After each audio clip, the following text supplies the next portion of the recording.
Hello, everybody. I am the Reginald L. Jones Fellow at the Indianapolis Recorder. And this week on the podcast, I have Karim, grief coach. Ray, welcome to the podcast. How are you today? Thank you so much. I am doing very well.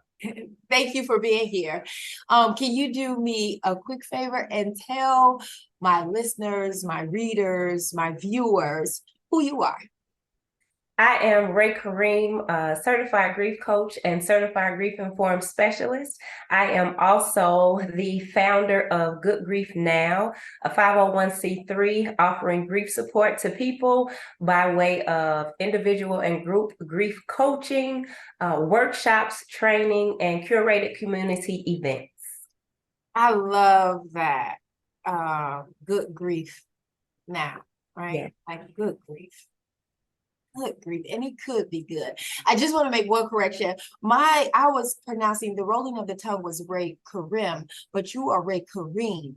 Yes, ma'am. Thank you. And I apologize for saying your name wrong. I'm very into names and wanted to make sure that I respect the thought process of how names are supposed to be pronounced. And I love full names, that take up your whole mouth. That's my thing. I love that,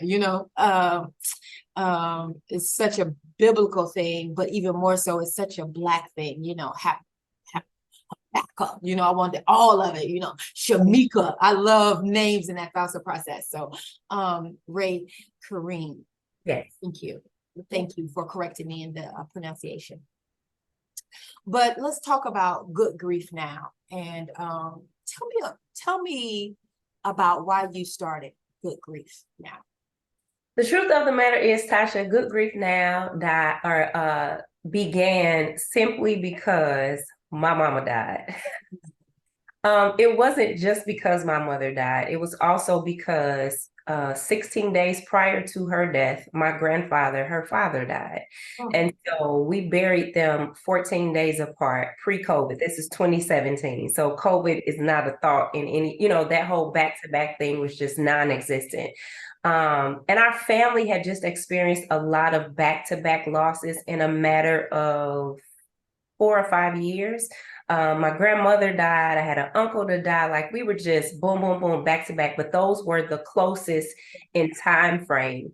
And I wanted to be able to do something about it, not only for myself, but also for friends of mine, people in my circles who were experiencing loss of close loved ones as well. And I wanted to do something about it. So what most people don't know is that Good Grief Now started as a day party. I laugh because that's such an irony. I can remember being on the phone with a friend of mine like, hey, I want to do something about grief. I want to host a day party. And my friend was like, what are you talking about, Ray? Like, that doesn't make sense. I said, I know. And I didn't want it to make sense. I wanted people to have the opportunity and space to be able to gather in community, to be able to explore their grief, to be able to express that grief. We had a DJ, we had food, we had speakers, we had activities, we had time for the tears, right? Like what I call the crying circle. But the point of it was for us to not just sit and cry, right? Because as you and I have talked about, like, we can't just be sitting and crying. Like, there's a whole world that awaits us, and there's a whole world that we await. And so I did that for a few months. It kind of dwindled off because it was a new thing, and winter came, and we like to stay indoors when winter comes. And then fast forward to 2020. Yeah, I believe it was 2020. During COVID, I was pastoring a church in Honolulu, Hawaii, and found out about a grief celebrant. Okay, I just got to walk you through the process.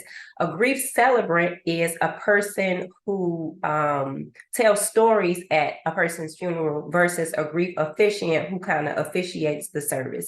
And so that took me up the information ladder. I found out about grief coaching. I was like, oh my gosh, whereas it's been all my life, I want to try it. I was certified with Dora Carpenter. Her program is From Grief to Gratitude, an amazing woman out of Washington, D.C., who kept telling me, Ray, you got to step out of the boat. And as of November of last year, Good Grief Now is a 501c3. So there's a lot to unpack there, right? And thank you for sharing the journey. There's two things that I really want to touch upon. One is this process of a grief celebrant. Is that what it, can you just unpack that a little bit for me? So I will. So the interesting thing about funerals, especially Black funerals, is, and I don't take away from this, I think it's a part of our culture, is that there can be a lot of sadness, right? Like funerals in general, that can hold a lot of sadness. And in essence, there should be some sadness there, right? But it doesn't always have to be the only thing that's there, right? Like, whenever my day comes, I want y'all to laugh. Key it up, okay? Talk about the quirky things that Ray did, right? The sadness is going to exist after that, right? But I think with grief celebrants, there's an opportunity to celebrate the life of that person. Like, what an irony. And I just got this as I'm thinking about it. We talk about celebrating the life of so-and-so on this day at this time, right? I know with my mom, we asked people not to wear dark colors because my mother was not a dark person. My sister and my nieces and I wore yellow. Everybody else had on like bright colors. So if we are bright in our presentation, why can't we be bright in our presentation? And so I think the idea of a grief celebrant is literally to celebrate that person's life, right? I can remember when my father died. My father died February 29th, 2008. What an irony, right? And I remember me and my bold self, I found the pastor. I was like, excuse me, sir. You don't have to say anything about, we don't know if my father knew the Lord. You know, like people who don't go to church often in Black churches, they want to be like, we don't know. You ain't even got to say. And as I think about it, that was very bold of me, but I meant it. I don't need you saying none of that stuff about my father because I know that he had a relationship with God. And so I think I know that the whole idea of a grief celebrant is to celebrate the life of this person. Doesn't mean that they were perfect. No. Was every I dotted and every T crossed? No, because whose is? But when we have an opportunity to celebrate, why not? Yeah, that's so beautiful that you brought it back to a biblical standpoint, because that was the second thing that I was going to pick up. But before I dive into that second point, if you look at it from a biblical standpoint, absent the body means present with the Lord, right? And the thought process from a biblical standpoint is we should be celebrating when a person transitions and crying when a person is born, right? Like biblically, that's what the word says, right? The thought process is that so much of sometimes American culture has gotten it wrong in the way that it is unfurled, right? And that the reason why we have baby showers is to help with that process of this life that the children are going to have to experience physically away from a higher power, and that they have to learn how to get back to their higher power once they have been born, right? And so this thought process of transitioning from here and returning back to the God who formed you is a beautiful thing and should be celebrated. So that's one thing in the thought process of a biblical standpoint. The second thing is, in cultures, even in the United States, we see a difference of celebration, right? Like in New Orleans, the second line is present, right? And so when you have passed, there is a true celebration, and we're going to second line and make sure that you understand what is happening in that thought process and what that looks like from an African standpoint and what that looks like from a cultural standpoint is a beautiful thing, right? And so I love the fact that you returned it back to that process of saying that we celebrate the life that you have lived, because we know, and this is probably me, I know that it was a miracle for you to be here. Mm-hmm. The probability scientifically of us actually living right now at the same time is astronomical, right? To have been born. And so I am grateful for that thought process. And one of the things that we did for my father, and let's just make sure that I say this to my viewers, full disclosure, Ray is my grief coach. And so one of the things that I learned after the funeral is that I still needed more support, right? Like, I physically wanted to see and hear my father because of the things that he contributed to my life. And so even now, the position that I am the Reginald L. Jones Fellow at the Indianapolis Recorder.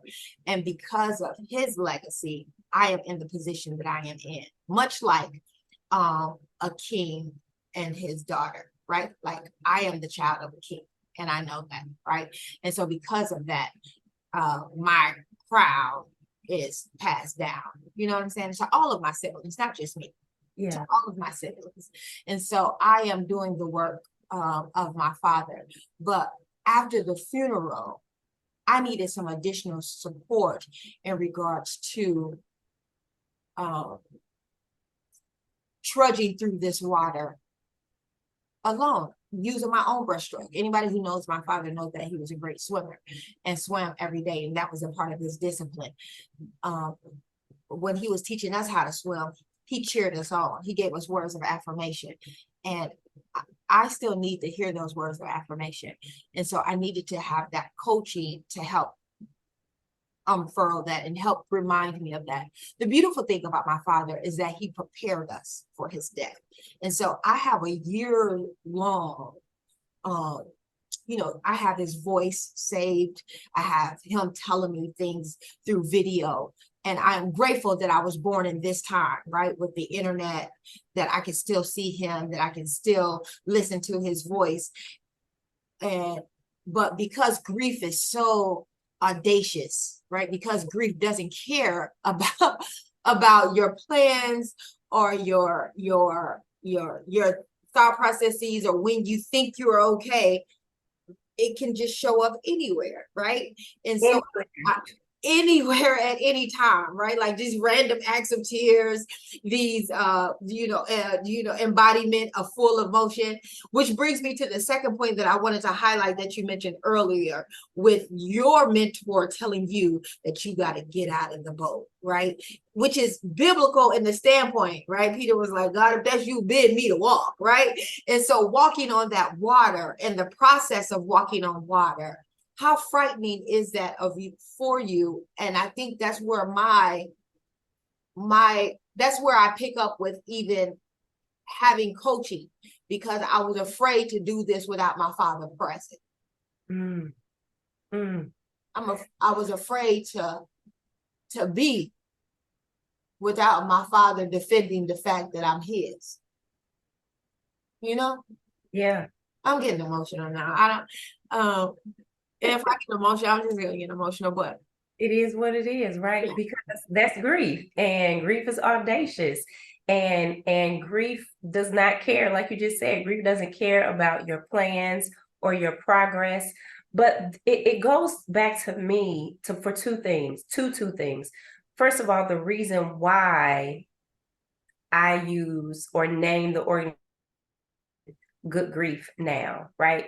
Because most time people put that tonality, that accent and tone on grief, like good grief. No, good grief now, because grief, I don't believe grief comes to harm us. I don't believe grief wants to rattle us or leave us, so shaken that we can't go on. I honestly believe that grief shows up so that we can get in touch with a part of ourselves that we often avoid. Yeah.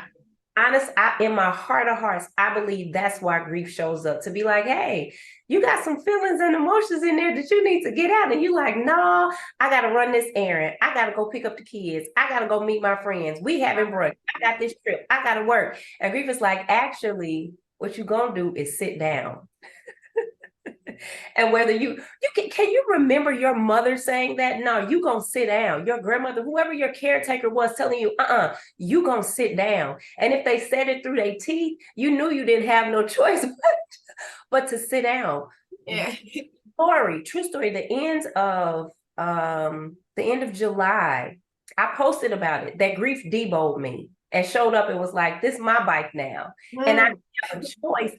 I got to honest truth, Tasha. It was literally after our session that Monday. I was headed to I have like 5 jobs, right? Grief is my main, and this other is something that somebody asked me to do. So I'm driving up the street and I feel, though I have no idea where it came from. Yeah. I could feel emotion welling up in my soul. It kind of got to like right here. And I'm like, I'm okay. I called my sister because I knew that she had just gotten off work. So I'm like, she's awake. I call, no answer. I'm like, okay, I'm gonna be okay. And Grief was like, no, it got to like right here. I said, she has to answer the phone this time, because if she doesn't, I don't know what I'm going to do. So I called her again and she answered and she said, hey. I said, do you have a moment? She said, sure. What's the matter? This is something she says to her children. Are you feeling sad in your body? I said, Oh. I'm feeling sad in my body. And I'm driving and crying. Okay. We talk about God. It's only the grace of God that I made it to where I was going without being in an accident, because I'm literally driving and crying. And thankfully, my car has a Bluetooth, so I didn't have to hold the phone. And I'm just like, oh my gosh, it's not fair. Like, I'm going through all the motions. And she's like, you're right. It's not fair. And I agree. And I park and I'm walking in and I'm like, and I gotta clean up my face, and I'm putting sunglasses on so people can't see me. And I'm like, and I know, I know she lost her mother too, but her mama died at an older age and she's supposed to be here to see her. And somebody's doors open and I did not care. Grief would not let me care because I needed to get that out, right? Day 2, I don't even know what happened day 2, but it showed up. Day 3, after a session, I'm just thankful for the opportunity to do this work because I love this work. I will tell anybody, I love the opportunity to help people navigate their grief journeys. There is not anything that I would trade this for. And I just said this to a friend the other day. I said, even if it meant that my mama would still be here, if it meant that she would be here and be sick, then I don't want it, right? Because that means that you're still suffering. And I get on live to just say, hey, I'm thankful to do this. The person who called me, reached out to me the day that my mom died. It hadn't even been like 30 minutes. A good friend of hers showed up on the live. And then that was all she wrote. I'm just a bucket of tears on Facebook Live. Yeah. Then 2 days later, I'm a bucket of, like, I had no idea why it showed up, but it did. Yeah. And I had to let it. And so I am of the opinion that the more we allow ourselves, the more we give ourselves permission to express those emotions, the less intense. And when I say intense, I don't necessarily mean intense as in like the strength, if you will, of the cry. But when I say intense, I mean it may not last as long as the last time did. Because now your body and your mind is like, oh, we might have another chance to do this, so we don't have to get it all out now, right? So when you talk about like grief just shows up, tap you on the shoulder and be like, okay, you can act brand new if you want to. I'm coming back. Yeah, it does. It is definitely audacious. It can be, if it can be personified, it is grief is somewhat like hip hop. You see me knocking at the door, but if you're not gonna answer the door, I'm gonna kick the door down, right? And so at this point, I have learned how to let it be, and I think that that has come with some coaching. Another thing that has come with coaching for me, being raised by my father, I was taught really how to think and not necessarily bypass feelings, but not rest on feelings, right? Like feelings can change, and you have to establish this principled thought process. What principles do you stand on, and how does that make you think, right? As opposed to tell me how you feel. And one of the questions that you continue to lead with is tell me what you were feeling. And it took me a long time to even unfurl those, to even verbally say those. This is how I feel. Yeah. And I think it was some value in that thought process. allowing grief to articulate that, to say, this is how I feel. Yes. Right. And so talk a little bit about why grief coaching is important and that thought process of naming feelings. I think one of the things that I learned, one of my, a good friend of mine, a sister friend of mine, posted something one day that I definitely hold true to the work that I do. She said, when you name something, you take its power away, right? And so for us to name how we feel, I am sad, I am angry, I am frustrated, because I definitely walk around this apartment of mine shaking my fist at God like, who is in control of the calendar? Who was not on their job as to the reason why I'm a whole adult orphan in these streets? Like, who flipped a year too early? Like, what's going on? Like, how, Sway? How? And so I think, right, when we name what we are feeling, it in its own way, it kind of puts us back in control of those feelings. Now, it doesn't mean that we won't have emotions that are expressed with those feelings, but it does mean we don't have to sit around holding that.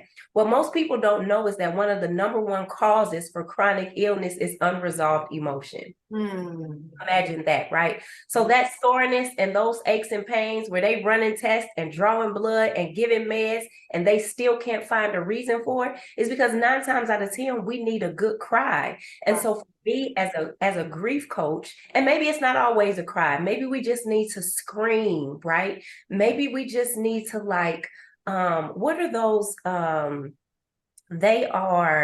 there's some sort of space where you can you pay to go and tear stuff up, like you beat up break plates, axe throwing, get out there, like whatever that grief expression looks like, you need to be able to get it out.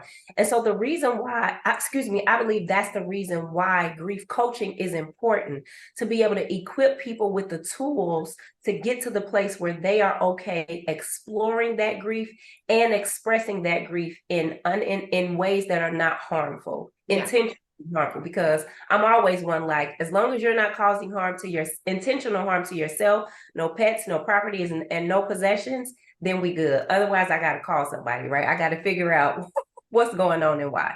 And so I think that I know that's the reason why, for me, why grief coaching is important, because a lot of times we don't feel safe enough to talk about it, right? We don't have the words to articulate it. We don't even know what it is we're feeling or thinking or why. And so for me, I have the opportunity to walk alongside people on this journey to kind of guide them to a place of that expression, that freedom, that exploration. Yeah, I love it. I love it. I love it because I've been able to walk through it myself, and because of the audaciousness of hip hop, of grief through hip hop. Yeah, what's that? Hold on one second. Because of the audaciousness of grief and this thought process of hip hop, houseway, like you brought up, right? I didn't care about who my counselor was or who knew me as much as who, you know what I'm saying? Like, everything was off. Like, I didn't have, I felt essentially, I wrote a poem in my first book called Here I Am. And the poem is simple. It says, here I am, Lord, naked I stand, bare, no makeup, no hair, no lights, no cameras, no radios, no telephones, no TVs. It's just me. And I felt like that coming to grief coaching, right? Like, I brought myself with nothing, right? Like, this is just who I am. And I needed help in that thought process. And so I appreciate having the ability to do that and to have no judgment back in my face, right? Like, and I think sometimes that's where the trepidation comes with this in the Black community, right? As opposed to other communities who reach out to others to say, I need some support, right? Like, it's always, and maybe not always, but it definitely has been that thought process of family business is home business, right? And your feelings is not for the street, right? And I don't know where we picked that up, because that's not necessarily something that I was taught in my home. Maybe it was unspoken, but I don't necessarily know that I was taught that. In my home, I was taught how to think. And so I appreciated the fact that you allowed me to come and just be Tasha, right? Like, and I think that's important. I think that's important to, that was definitely important to me, right? And I think that's important to my readers, listeners, and viewers, because Indiana is different in that space, right? Yeah. Indiana can be very different in the thought process of judgment and necessity, and who you are and whose you are.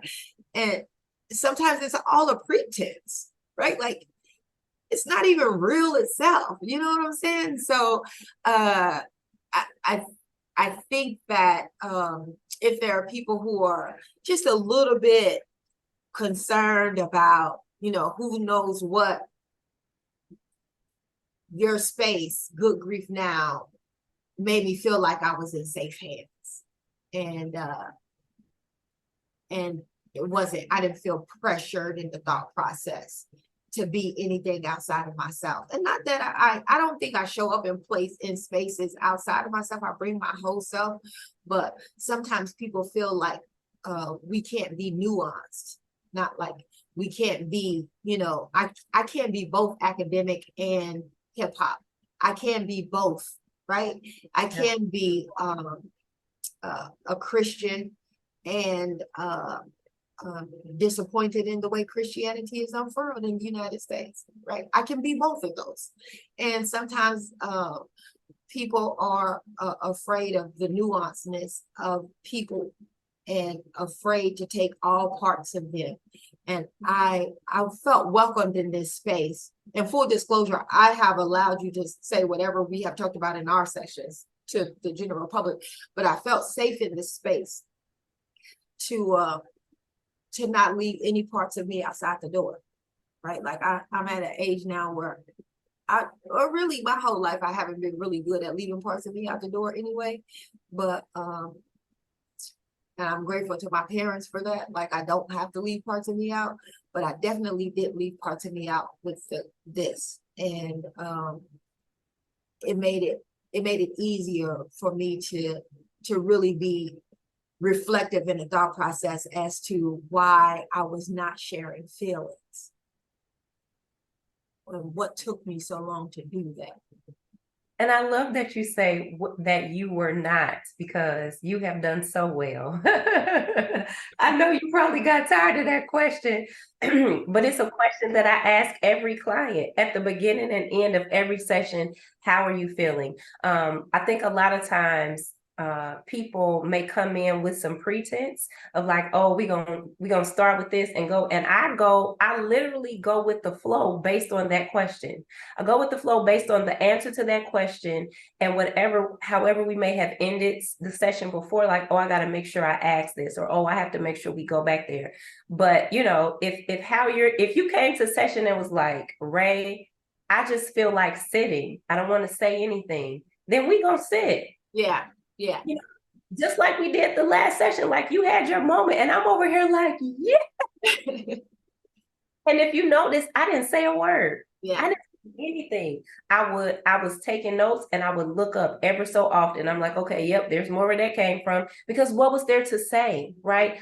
One of the things that Dora Carpenter, the person who certified me, said, she asked a question. She said, what's the one thing you should not do when a person is crying? And in my knower, Tasha, I knew the answer, but I was like, nah, that ain't it. You want to know what it is? What is the it? What you should not do when a person is crying is hand them a tissue. Really? Because in essence, you are proverbially telling them to stop crying. Yeah. It happens when we give people tissue. They do this. their nose and they stop. Now, as long as you ain't bleeding and you ain't got stuff coming out down your clothes, Yeah. and depending on how close I am to a person, I will take care of that that's dripping from your nose for you and let you continue to cry. I'm not gonna pat you on your back and tell you it's okay, because in this moment it's not okay for you, right? I'm not gonna tell you, oh, they would want you to do that, because we don't know what they will want and they not here to tell it anyway, right? And I'm not gonna say that. Now I have one client, she's like, Ray, you're not supposed to be giving me that. I said, I know, but I just want you to know it's available. So I just set it out, right? They know it's available. But that's the one thing that you're not supposed to do, because it is in essence telling them to stop, right? And so for people to, you name something that I honor, that I'll never take for granted. There are people that I know. There are people that I know of. And then there are people that I know who they are. They were referred to me. I don't take that for granted, right? I don't take that for granted that people trust who I am enough based on a referral to allow me to walk alongside them on such a vulnerable, courageous journey. Like, this is your life. Yeah. This is your, and people don't have a problem talking to, I'll never take that for granted. And I'd be ready to be ready to fight when I hear folks talking crazy, like, wait, who we need to pull up on? They said, what? Somebody crossed you the wrong way when you was crying. Let me find out. Yeah. That's not what we're supposed to do. Yeah. We have to be gentle with each other. And I think when it comes to culture, something that you've said throughout this entire session, we were taught what happens in this house stays in this house, right? We were taught in some way, shape, or form, you don't have time to feel. You have work to do. You have things to be and things to become. But if we don't allow ourselves to feel, if we don't allow ourselves space to express emotion, we can literally kill ourselves. That's interesting. The whole concept is starting to make so much more sense about health problems in the Black community, what things look like in our surroundings. I brought up the fact that you always asked me about how I felt, because you unfurled a terminology that I had never heard of, which was living loss, grieving the living. Yes. And I wasn't fully aware of that. Maybe, like, I knew of the words, but placing those words together, right, just totally blew me up. Can you explain to my viewers, readers, and listeners, what is living loss? So a living loss is the loss of a relationship. It's a loss of a friendship. It's a loss that we experience when the person is still alive, right? So we're talking divorce. That's a living loss. It is the loss of a marriage, right? And the people who were married are still alive. We're talking the loss of friendship, the loss of partnership, a breakup. Breakups? Oh my gosh. I've talked to people where they're like, this breakup hurts or felt worse than when somebody died, right? You can experience a living loss if there is tension between siblings or a parent and a child, so there are, I also think, let me name this, that pastors, I believe, experience, and congregations experience living loss. When a pastor retires, or if a pastor, depending on the denomination, I think it's AME, CME, AME Zion, all of them, they are placed in a church for a certain amount of time, right? So then if that pastor has to go someplace else, that pastor may experience a living loss as well as the congregation, right? I witnessed my nieces, their classmates experience living loss because they went from being in 8th grade to going to high school. Yeah. Going to different high schools, right? The living loss of going from college to the real world, even though college is its own real world, right? And so the living loss is a matter of experiencing loss of the living, loss with the living, loss in existence with people who are still alive. Yeah, I agree to that. And I didn't relegate it to just people. I relegated it to places, right? Like the Northeast, Indianapolis is my home, is going to always be my home. I'm going to always own a home here. But sometimes the Northeast embodies me in a different way, right? And I was grieving that the Northeast. This year was the first time I had ever been to Africa, and I was there on assignment. My father asked me to. My father was cremated, so that's number one. He wanted to be cremated. He didn't want to be buried, and he said, "Take me home," right? Like we did our family genealogy, and know that genealogy is the right word, but if it's not, it's correct me in the comments.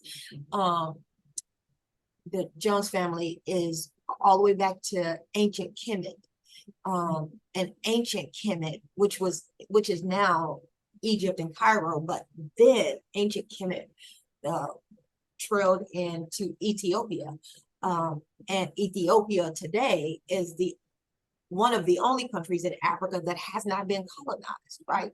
And so in that mind state of my father knowing that he comes from a lineage that has not been colonized, one of the things that he wanted to do was go back to Africa and, like he said, take my ashes to the Nile River and let me float upstream.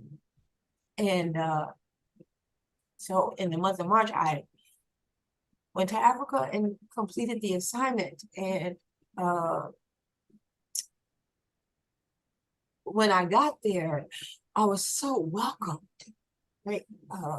There were places in Africa where my docent, I had hired somebody to take me to travel around so I can see all of the tombs and go to all of the tourist sites, and then really sit in places that not necessarily on the tourist trail, but just so I could embody the culture. And there were places, especially in Nubia and ancient, and the Nubian village, where the people of the village thought that I was the Nubian and my docent was American. Right. And so they were telling my docent, well, welcome to Africa. And they were saying to me, welcome, hey, queen, you know, like literally telling me hello, queen, in their native tongue. And that was an experience for me. I just felt like I was at home. I felt like there were parts of me that were missing. I met somebody last night in a store that I'm not going to name just because of the fact that I should, you know, I'm not getting paid by the store, but they were Nigerian and was like, you from America, right? Like you know, like you carry that energy of us. And I do, you know, my mother's side of the family is Nigerian, you know, Ogun State Warrior tribe. My father's side of the family is ancient Kemet, Ethiopia, and I carry it, right? Like I see it, I feel it in my, you know, when I'm around people who are from the continent, it feels like home. And when I was there, it felt like home. And so I was still grieving that space of not being in places that I feel welcomed or feel like I'm at home. And so living loss was very relevant for me. Not only that, you know, there are, you know, there's just a lot of things that I am grappling through, right? And living loss put a lot of things in perspective. And so I thank you for that, because I wasn't aware of that. And even in you naming that the living loss can also be a loss of place, yeah, it can also be a loss of possibility. During those 5 days when grief deboed me, I missed out on a possibility to apply for a grant. like I'm doing the work, like I'm typing it in, and I'm like, wait, something about this don't feel right. It was the 15th. The grant was due by 11:59 on the 1st, and I was in the midst of grief, right? And so that living loss is more than just people. It is places. It is possibilities, right? Yeah, that's a real thing. Yeah, it is that. And I don't I don't think people understand that part, right? Where, and for the lack of better terms, I'm not being insensitive to anybody else. But sometimes grief can be crippling, right? Yes. It can cripple you. Okay. And it doesn't necessarily have to last a long time, right? But it can take you down for a day or two, a week or two, a month or two, right? Like, and sometimes that's hard to say to other people, like, no, I'm not gonna be able to do it because I'm grieving, right? Like, I need space and time to grieve. And I think coaching helps with that process too, with being able to name and say, I am grieving. Yeah, that's real. I can remember when my godfather passed, early November. I was still here, obviously. I was here in Indy, and he and my godmother in Indiana. And I called her. I was in the Kroger off of 71st and Keystone. I called her to see how I could help. Like, do you need help planning the service? She was like, no, I got that pretty much taken care of. She said, but I'm going to need help when it comes to going through some of his things. I said, okay, just let me know when, and I'm there, because I was working remotely, so I could be anywhere as long as I had the internet. And I got off the phone with her, and I was just like, oh my gosh, he's really not here. And I'm boxing, as my sister say. I'm boxing up the aisle, the paper goods aisle. There's this big package of like 24 equals 136 rolls. You know that math never maths, of like toilet paper tissue. And I can feel these tears coming up. And in my heart of hearts, I just wanted to sit on that roll of toilet paper in the aisle. I just wanted to sit there. I literally did not. I just wanted to sit there and cry. Like, I wanted for somebody to come up the aisle and say to me, hey, are you okay? For me to say yes and or no, I'm grieving. Like, I wanted to name it, but my nose started running real bad. And I'm in the store, right? And I'm like, I'm in the store, like, around stuff, and I'm like, I gotta hurry up and get out of here, trying to cover my face. But if that was not the case, hindsight, I probably should have just took one of those rolls out, blew my nose. Listen, because we have to allow ourselves that space. I think I believe that let me say it this way. I agree with you that grief can be crippling. And I also add to that the more we give ourselves permission to grieve, that part. Yeah, like the more we give ourselves permission, I'll say it this way, I wonder if the less crippling it'll be, because we have given grief permission to just go ahead and show up instead of fighting with it. Like babies fight sleep. Remember being in kindergarten and you hated when those cots came out, and now we as adults long for naps. We long for naps. We hated those cots. You knew that it was going to be snack time and that cot was coming out, and we hated them. And now we like, can somebody nap me, please? Can I please have So when we stop fighting with and fighting against those emotions and just allow ourselves to kind of relax and let it be, I think that I wonder if it will be less crippling for us. Yeah. The beauty about the time that we're living in, and I think this is why it's so important, is that we have all experienced what a pandemic looks like, right? And what it feels like to go without physical touch, right? To go without somebody being present with us. And that's not really healthy, right?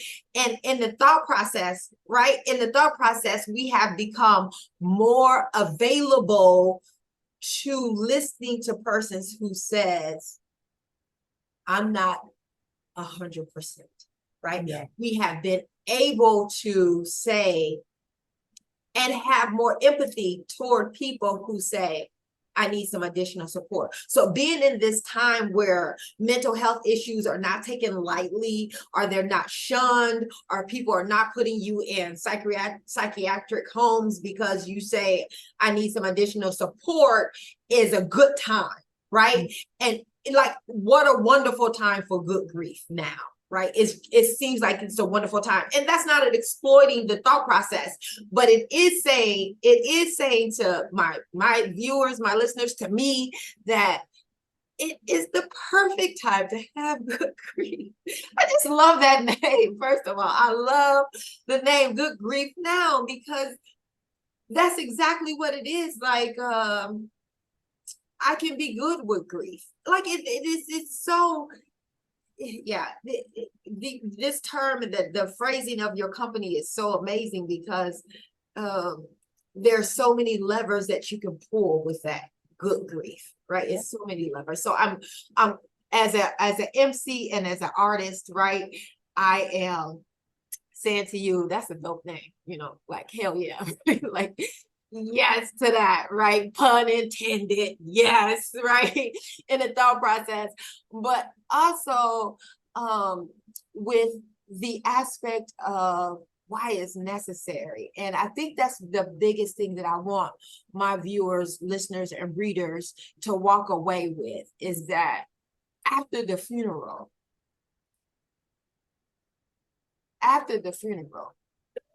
Child, listen. good grief. Please and thank you, because as you have named that, we all lived through the pandemic, right? We all experienced the pandemic. We all experienced the pandemic, and now mental health, the attention to mental health is like here, right? And so one of the things that I am intentional about is making sure that people understand that loss affects mental health. Yeah. Grief is a part of maintaining your mental and emotional well-being. And so for you to say that it is relevant, it is relevant, because if we don't allow ourselves to grieve, we're gonna be popping off on people for no apparent reason, right? We're gonna have these aches and pains and trying to figure out why insurance won't pay for it, because we need somebody to talk to, right? We need somebody to sit with us. A lot of times people feel like, oh, I can't support this person, or oh, I don't know how to support this person because I don't know what to say. Yeah. You don't have to say anything. Yeah. You don't. My sister was on the phone with me for like 20 minutes that probably felt like an hour. And every three that I was experiencing, she would just be like, you're right. It's not fair. I agree. The tone in her voice was so welcoming. Like, I wish that I could have just said, forget this. And they wouldn't have minded if I didn't come in and just went and laid on her shoulder, right? Because sometimes it's just a matter of being present, Your presence can mean so much more than your words ever do, because a lot of times, because of the way culture has taught us, unfortunately, we can say the wrong things. Oh my gosh, we can say the wrong things. And now I don't want to talk to you no more. I want to listen. At my mama's funeral, my mother's name is Rosita. It means little rose in Spanish, but she went by Rose. Okay. So they read the condolences, the acknowledgments from the church, right? All right. So my sister's friend was reading the acknowledgments, and there was a church. And this burns me up, because one of the other things that I am going to do is educate pastors and their ministry leaders and congregations on how to deal with people when they grieve, because y'all say some stuff that make me want to Batman backhand everybody. Okay, you sound like Jesus. You want to turn over those tables, huh? They said, and we know she's reading it, yada yada yada, and we want to let you know that we're here with you during this time, whoop de whoop, and we know that God needed another rose for his garden. What? Are you trying to be funny? Because it's not funny. And you lucky I'm in the church, and you lucky I don't really know you like that, right? Because God don't need another rose. First of all, you playing with my mama's name. Let's be clear about that. Second, why is it that the one who created the rose would need my mama as a rose for a garden? Make it make sense. All of these innocently ignorant or ignorantly innocent, however you want to verbalize that, right? colloquialisms that we use to comfort people actually piss people off. Let's be clear, okay? Don't tell me they wouldn't want you cry like this. Actually, my mother was a person to be like, my mother would take mental health days, okay? And she would do whatever she needs to do, include cry.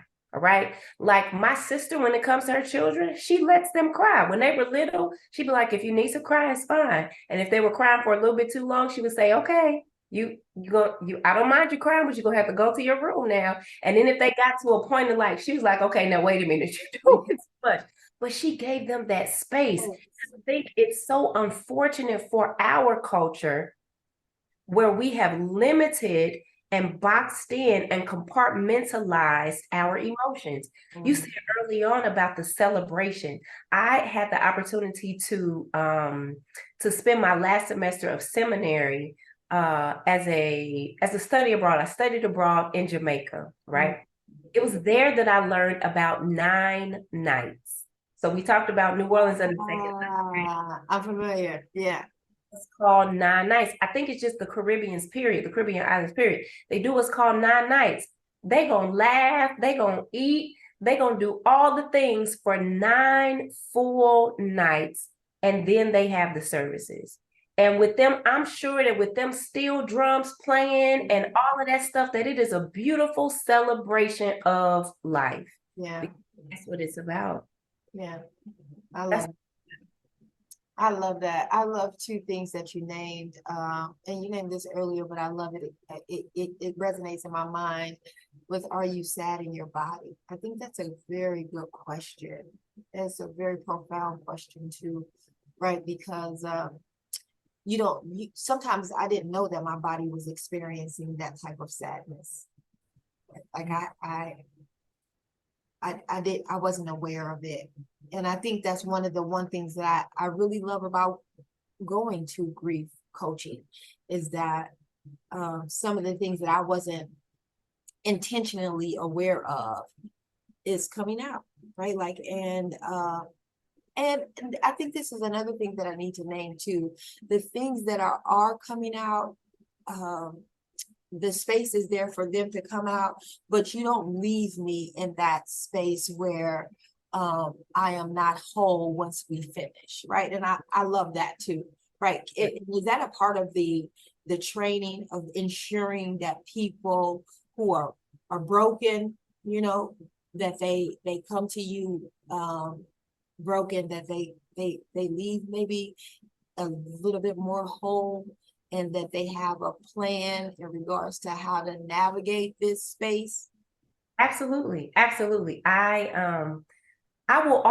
always do that, right? I always want to shake the energy back up just a little bit so that there's an understanding that you have had a space and some moments, some time of release, right? Some much needed release. And now that you have done that, you have the opportunity to kind of breathe, right? You have exhale, you can inhale and just go on more equipped, feeling a little bit better.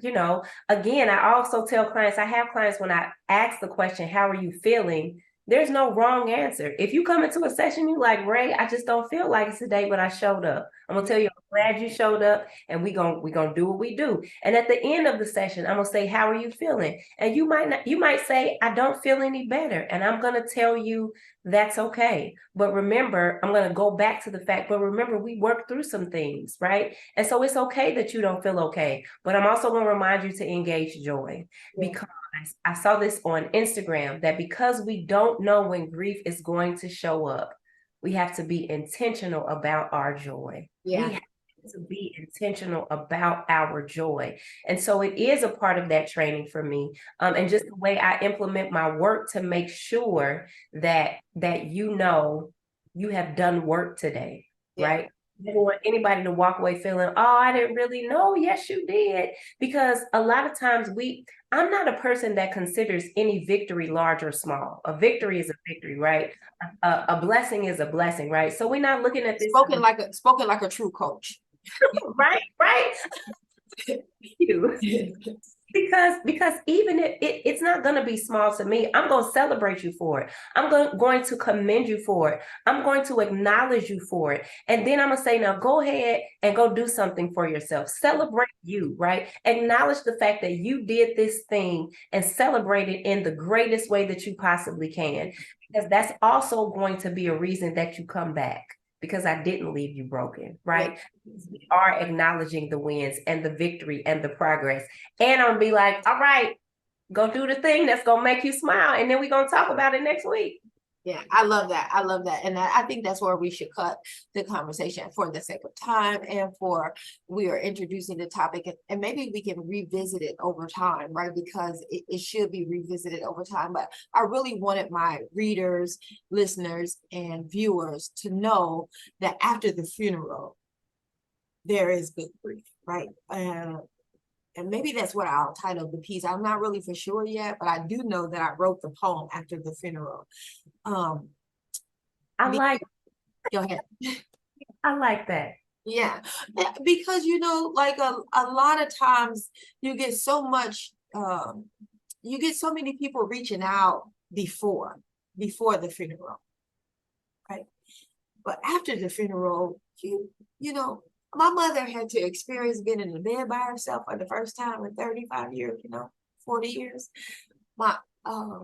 His children had to experience not being able to pick up the phone, right? The grandchildren had to experience not being able to call Papa, not being able to go swimming, or not being able to have these conversations.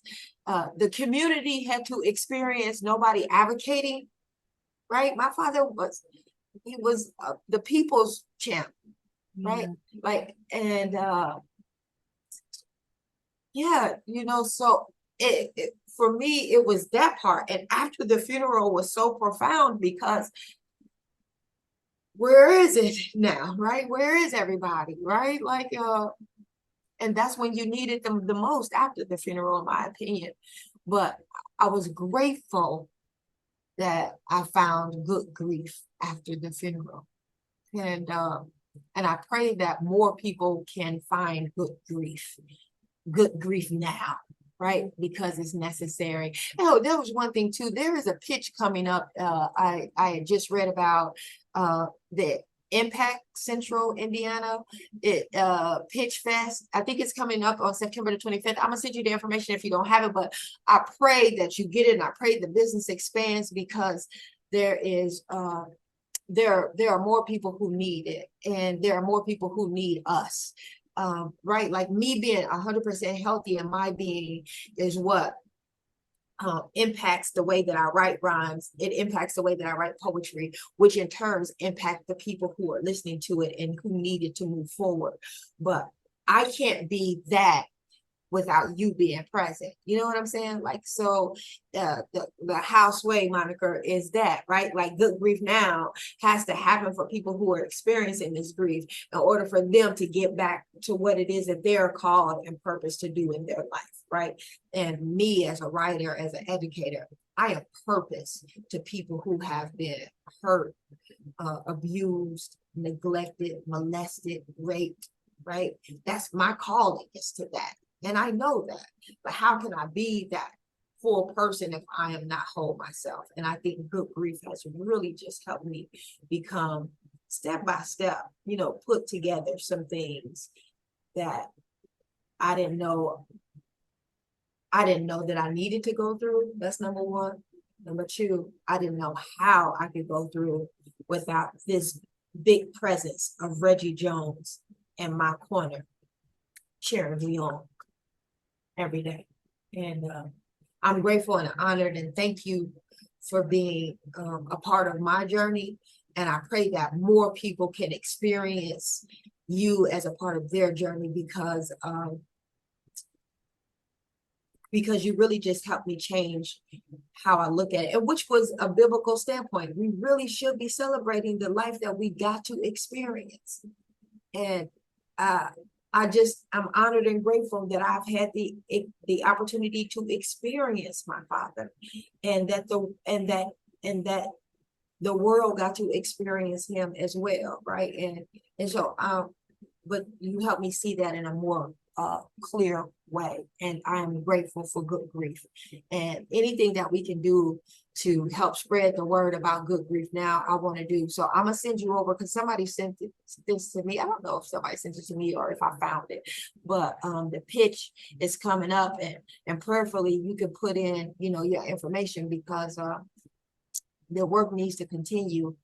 And I know work can't get done without being funded. Like, and so it is just what it is, that's how it works. And so I pray that even somebody from the article and from the podcast will just reach out to you and say, here, I got a donation, right? Like, that's my prayer. So you can continue to move forward, because it's necessary. It's necessary. It's necessary for us, and it's necessary. And whenever you want to start having these day parties, these grief day parties, don't threaten me with a good job. I'm intentionally going to find my joy, right, at these grief day parties. So thank you for being on the show. If you want to say anything else to my readers, viewers, and listeners, please do tell us where to find you. Tell us where they can make donations, because it's just necessary. I am just honored, right? It's not that I feel affirmed in what I do before, but in hearing you name this the way you have, I appreciate it more than my words can articulate right now. That means a lot. I really, really appreciate that. I can be found on Facebook, Good Grief Now. I have a Facebook page. I finally did that. I can also be found on Facebook just under my name, Ray Karim, Raekarim. That same name on Instagram. I also have an Instagram page, Good Grief Now. And there is a donation link on both my Instagram and the Instagram personal page and the Instagram Good Grief Now page. Yeah. So you just go to the link in the bio. It is there. Yes, yes, yes, yes. I also want to name this real quick. Thanks to my partnership with Siwu Centers of Wellness for Urban Women, which allows me to be able to offer grief coaching to not only women, but I got the green light to be able to offer grief coaching to men in Indiana for free until December 15th. So if you are a Black man who is in need of grief support, I know you may be thinking, but you're a woman. Yes, I am, but I know grief. And I would love to be able to walk alongside you on this journey. So also my website, www.raekarim.com. And I look forward to hearing from y'all. Grieve well, be well. Thank you so very much. I appreciate you sharing with me and being able to talk to us about Good Grief Now. Thank you so much. See you later. Bye.